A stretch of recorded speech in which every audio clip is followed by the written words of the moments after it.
What's going on, guys? Welcome back to another post game here on Mets Central. And the Mets absolutely demolished the Yankees yet again as they defeat them 12-2 tonight versus last night, where it ended up being a little bit closer because of the Judge Grand Slam. This one, oh, it wasn't even close. This thing was over early in the game, and that's what this team is doing right now.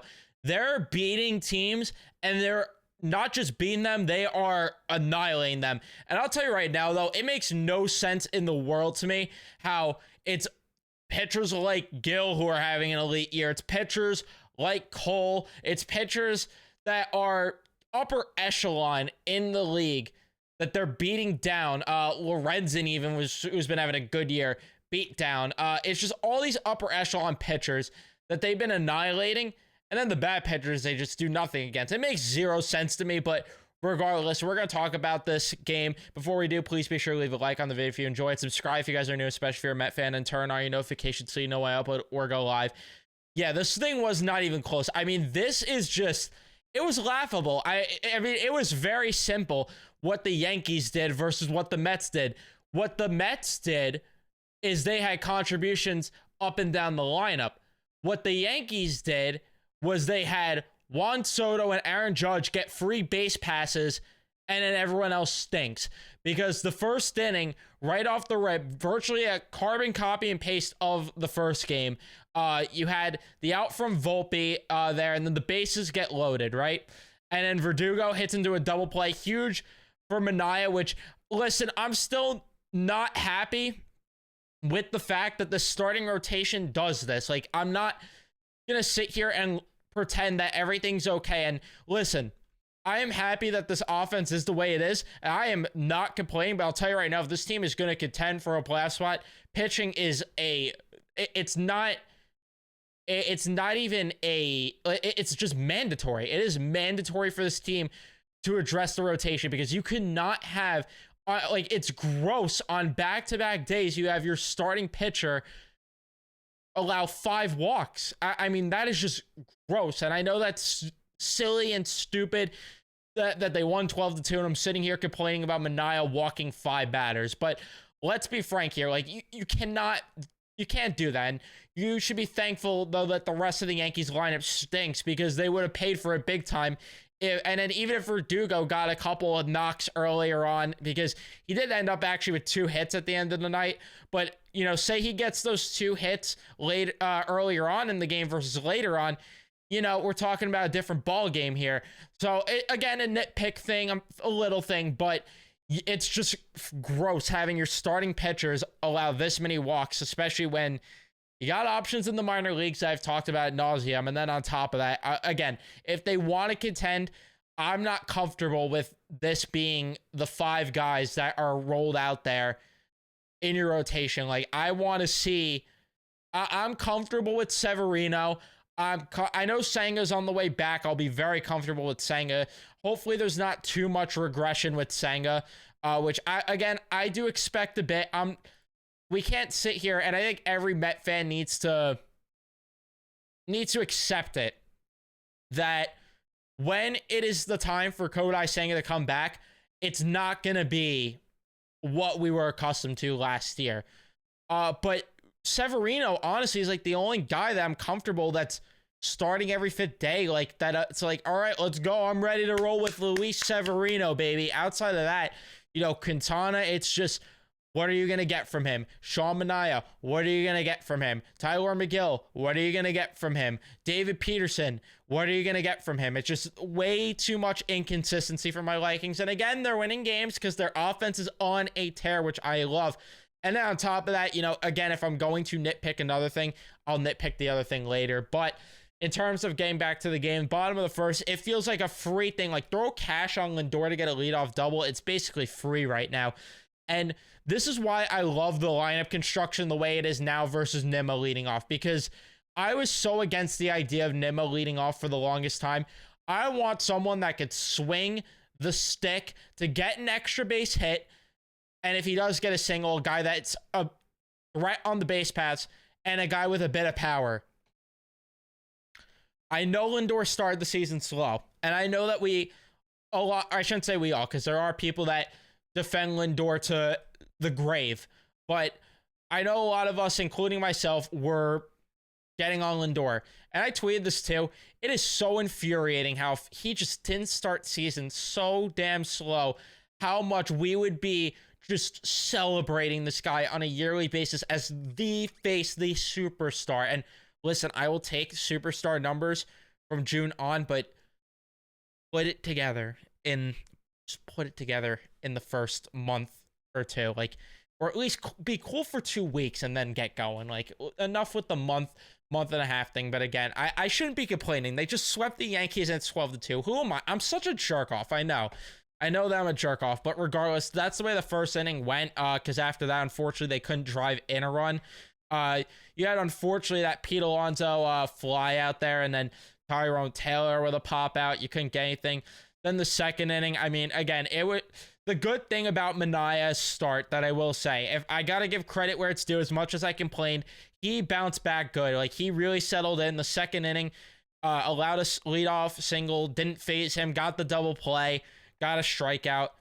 You get to the second, the Mets go down in order. The third, same deal. The Manaya again getting comfortable, and then you get to the bottom of the third. You get a Lindor double, Nimmo walk, and then JD Martinez with a single to make it 1-0. So there you go.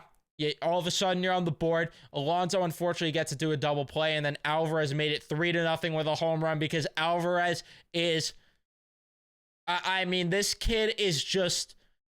I freaking am obsessed with Alvarez. I cannot understate how obsessed I am with this kid, and the fact that you freaking...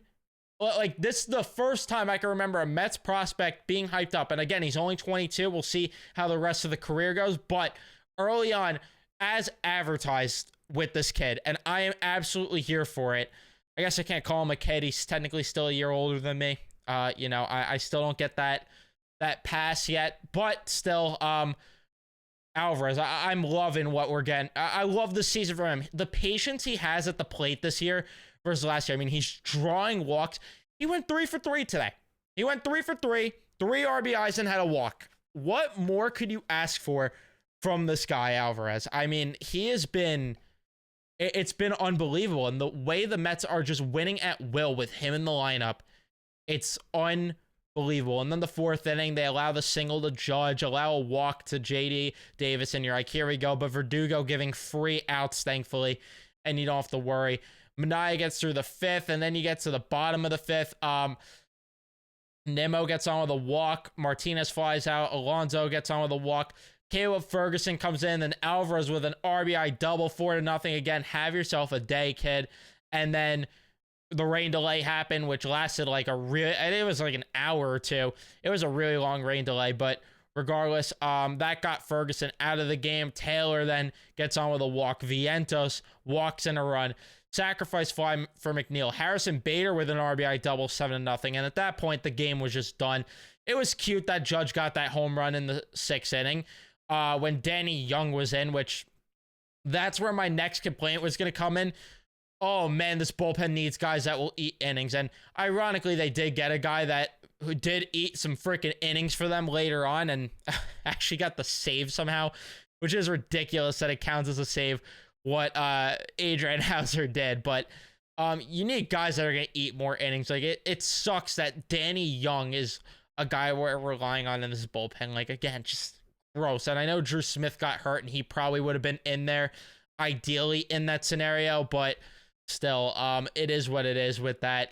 At the same time, it's hard to fault Danny Young because he's a guy that shouldn't be going against Aaron Judge. Like, that's just not the situation he should be in. But that's unfortunately the hand that we're dealt with because Ottavino stinks this year, which he ended up getting 2 outs after, but again, against lower in a lower leverage spot, if you will. You just don't have guys that could get high leverage outs, which needs to change again if this team wants to contend.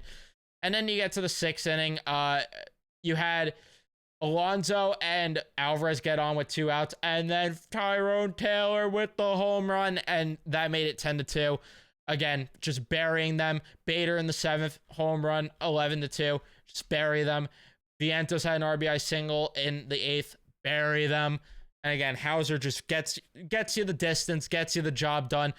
Made it a little bit tricky in the ninth inning, but I wasn't sweating or worried one bit. Now they swept the Yankees back to 500, and I think they get the off day tomorrow now, so get to, cool off, rejuvenate, and then get going a bit, which again, it sucks with Diaz too. I forgot to mention with the bullpen, of course, Diaz not being available there, but you've gotten through 2 games very easily that you didn't really need Diaz in, maybe more so in the first game, but you got by it still with the win. This game was a no doubt win. Now you're 1.5 back of the Padres, and you're sitting at 500. Like, things are looking on the up. You got your run differential from +1 to +11 too after that, which is just beautiful. It is just beautiful. But yeah, now you get your arms fresh for the pen, and then you get rolling into this Astro series, which I know the Astros have heated up a little bit, but you roll into this series, and you're still playing good baseball like that. You could still beat them. The Astros are very beatable this year compared to most years. And then the schedule just, it lightens up so much. You got the Nationals, you got the Pirates, you got the Nats again, you got the Rockies. And I know that it is a little bit of a scare of the Nationals just because for some reason they always just beat the freaking Mets. It does not matter who's on the team. And it's just weird. I talked about this yesterday, funny enough, with my brother, how it's just like, whenever the Nationals are, like, for some reason, whenever the Nationals are a good baseball team, the Mets beat them. Whenever the Nats are bad, which they're better than they've been, but they're still not a good team. Like, when the Nats are bad, for some reason, they just beat the Mets. It just doesn't make sense at all. But regardless, that's the situation with the upcoming schedule. And then you get the All-Star break. So really in a spot that, like, the schedule's in your favor to just go on this run, and then you play the Marlins out of the All-Star break too. Like, it's just a joke of a schedule until you play you want to say the Yankees, which if they're going to play like this, I don't take them seriously in July. And then you got the Braves, which is really your toughest opponent within the next stretch here of games. Then you get the Twins, which again, respectable, but am I fearing the Twins entirely? Not necessarily.